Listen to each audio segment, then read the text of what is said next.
So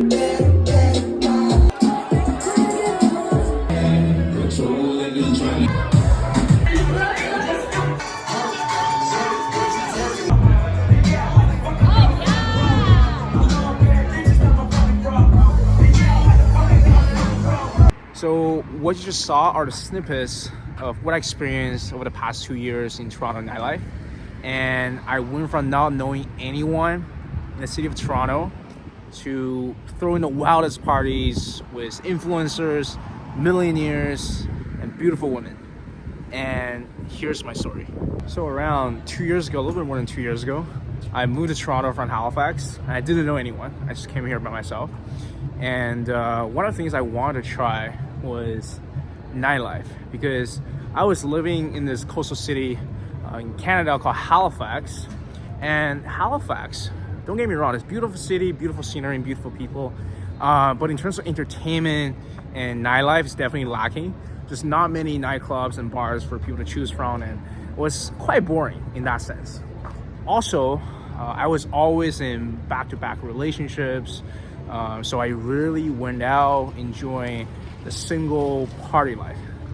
So I want to embrace chaos, embrace this vice or degeneracy, you can call it. So I was getting ready to try this new industry, something I never thought I would be doing. And nightlife for me was absolutely a foreign concept. I didn't know how bottle service works, how club promotion works, how any of those stuff works. That was exactly the reason why I was so intrigued. So I started doing my homework, started doing my research, started following some accounts about nightlife in Toronto, in Montreal, and I came across this promoter in Toronto. His name is Lucas, and he was making quite a bit of a content on TikTok about nightlife, about bottle service, about improving social skill, approaching strangers. So content was amazing. So I started following this guy, and fast forward 2 months after I moved to Toronto. And I remember it was a day I just arrived at my new apartment. I just put down my new furniture from IKEA, and I saw this Instagram story from Lucas. I remember the story was I'm throwing this amazing party at Rebel, which is the biggest nightclub in Toronto, and you guys are welcome to join. So I didn't know what that message means. So technically he was looking for bottle spenders, you know, people who could buy bottles for his promoting team. So I was like, sure, okay. He's looking for people to join his party. Why not? So at the time, it was actually a little bit scary because everything was so foreign to me. I was in a new city. I didn't know anyone. Typically going out by yourself is considered a scary thing. So I was actually thinking not to go. I was like debating that for a little bit. Then I ended up deciding to go because I was like, William, you're in a new city. You gotta try something different. Now is the time, no more procrastination. So I went. I met Lucas there, and it was actually very, very over the top because Rebel is the biggest nightclub in Canada with multiple floors, so many people, and there were different party rooms as well. And that was my first bottle service experience because I bought a bottle there. I bought a $500 bottle. And Lucas and I were just chatting, and it turns out that he had pretty similar experience as me because he was new to the city at one point, and he didn't know anyone. He had this massive social anxiety.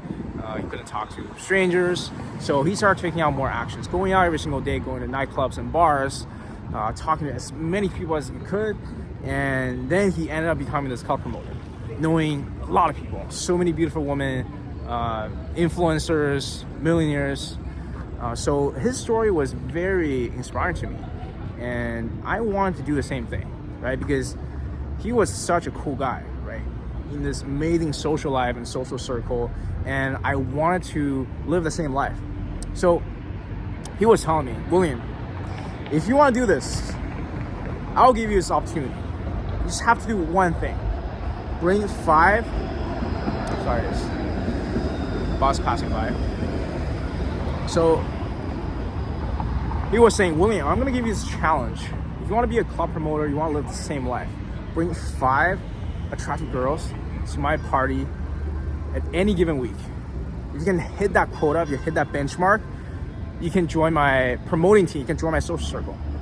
So at a time, that was almost an impossible challenge, right? Because I didn't know anyone, let alone inviting beautiful women to nightclub, right? Because I didn't know anything how nightlife works.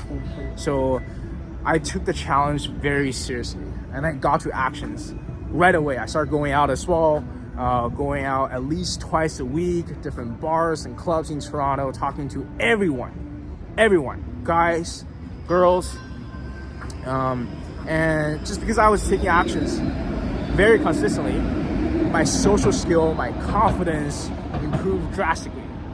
And I remember it was not even too long after, it was like 1 month after I beat the challenge. I remember that day I brought 10 to 15 attractive girls to Lucas's table at Rebel, and he was very impressed. He was very shocked because he saw all the actions I was taking. I was very consistent, and as a result, I joined his circle. I joined his promoting team as a sub promoter. So in nightlife, you have promoters and sub-promoters. So promoters are basically the people who have direct contracts with the venues, with club owners. They're responsible for hitting the performance KPIs, bringing the number of people, enough bottle sales, etc. But oftentimes it could be very challenging and overwhelming for individual promoters to come out every single week, hitting out the quotas. So sometimes they will hire sub-promoters to help them bring more people. So sub-promoters are typically people who want to get into the industries, but who don't have a lot of network and connections. So oftentimes they rely on mentorship and help and experience from the more experienced promoters. So I was the sub-promoter. As a sub-promoter, the number one metric is to bring people, as many people as you can, aka beautiful people, aka girls. So how do you do that if you don't have a lot of network, if you don't know a lot of people? You have to cold approach strangers on streets. You have to literally stop people on streets, pitching them about amazing parties we're throwing, bring them to the promoter table. That's what you got to do as sub-promoter. So I was doing that. I was doing that very consistently on streets, intersections. And I remember this nightclub was one of the first nightclubs I promoted at, Century. This area is very iconic. This is a bar called Ruby Soho. And every weekend there'll be so many people packing this section. And I used to just run around on streets, stopping people, stopping strangers, girls, to ask them to come to my parties. You know, it's a crazy time, but now it's during the day, you don't see too many people dressing up. And it could be very, very scary, right? Especially if you don't have a lot of sales experience, you have a lot of experience talk to strangers. Imagine you just have to stop a group of girls on streets like that, and for no context, and build rapport from scratch. That could be very scary. So even I never done nightlife before, but prior to this experience, I used to do door-to-door sales, street canvassing. So I had actually plenty of experience talking to strangers. So I would say it didn't take me that long to get over the initial anxiety of talking to strangers, and I became comfortable fairly quickly. And it was 2 to 3 weeks after, I could just walk up to any groups of people, telling them about the parties I was throwing. Obviously, every time you cold approach a group of people, you still have a hint of fear, a hint of anxiety, but was pretty easy to overcome for me. One key point I forgot to mention is that I got so many rejections, like so many. I got laughed at, I got ignored, and it could be very discouraging after so many rejections, because this is basically a sales job. So if you've done cold calling or door-to-door sales, probably 80 or even 90% of the time, you get rejections. But after so many rejections, you get used to it, you get desensitized, and you get toughened up. After a while, I almost became shameless because I didn't care about what other people think of me. And that's such a liberating feeling. We don't have to care about what other people think. So just like any industry, if you just stick around, if you show up consistently, you end up knowing everyone. And as I was going out so consistently, I started knowing all the different promoter groups, different club owners, venue owners, different bottle girls. And I came across different entertainment groups as well. And they have a different niches, or different target demographics. And I met this guy also from China. His name is Johnny, and he was running a club promoting group. Also, not just club promoting, he was also organizing different fashion events, different brand activation events. So in addition to nightlife, he had another layer of entertainment. I found it absolutely fascinating because he's also from China, and his operation was quite big, and he knows a lot of people in the city as well. So I decided to team up, and just because I was going out so often, I talk to new people every single day, I just have the skill set of cold approaching. So when I joined out with Johnny on his promoting team, I implemented cold approach, not just myself, but also other promoters at a time. So I quickly rose up, I would say, in the rank, and I brought a lot of people, every single party. So I became this operation manager. So I was helping train other promoters, telling them how to approach people, the rules, the tips and tricks to run a successful party, etc. It's kind of crazy because when I first started out, I didn't know anyone in the city. And I went from that to mentoring other people, promoting in their own city. That was crazy. I wanted to turn it into something bigger than just a club promoting group. I want to turn into an entertainment company that includes fashion, music, events, and luxury. So Johnny and I really aligned. So we decided to get into this 50-50 partnership. Think about how crazy that is. I came to the city by myself, not knowing anyone, and within 2 years, I started running my own entertainment and nightlife company with a team of 10, 12 promoters. That was crazy. That was absolutely unimaginable. And as I was running the business, I started getting more followers on social media, and more people in real life wanted to know me, wanted to join my social circle. It's kind of crazy how things just turn around.